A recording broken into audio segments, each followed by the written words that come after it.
இப்போ மயோனைஸ் செஞ்சுக்க போகிறோம். 2 முட்டை, 8 பல்லு பூண்டு, மிளகு, லெமனு, சுகர், சால்ட், ஆயில் அதுதான் தேவையானது. இப்போ வந்து எக்கை உடைச்சிட்டு வெறும் ஒயிட்டை மட்டும் ஆட் பண்ணிக்கலாம். 2 முட்டையோட ஒயிட்டை மட்டும் ஆட் பண்ணிக்கிறோம்.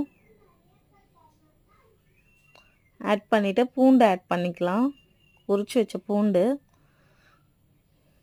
அப்புறம் கொஞ்சம் மிளகு ஆட் பண்ணிக்கலாம். கொஞ்சம் சுகர், கொஞ்சம் சால்ட் ஆட் பண்ணி ஆயில் கொஞ்சம் ஆட் பண்ணிக்கலாம். லெமன் ஆஃப் லெமன் விதை எடுத்துகிட்டு ஆட் பண்ணிக்கலாம்.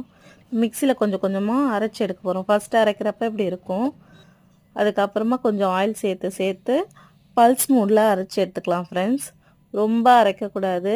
1லேருந்து ஆஃப் பண்ணி அரைக்கணும் ஃப்ரெண்ட்ஸ். அப்போ தான் கொஞ்சம் கெட்டியாக வரும். திரும்பி ஒரு 4 or 5 டைம்ஸ் வந்து நம்ம ஆயில் ஆட் பண்ணுற மாதிரி இருக்கும். இப்போ பார்த்தீங்கன்னா ரெடி ஆயிடுச்சு. கீழே சாய்ச்சோன்னா அது விழக்கூடாது. அதுதான் அதோட கரெக்டான இது. இப்போ மயோனைஸ் ரெடி ஃப்ரெண்ட்ஸ். இப்போ டொமேட்டோ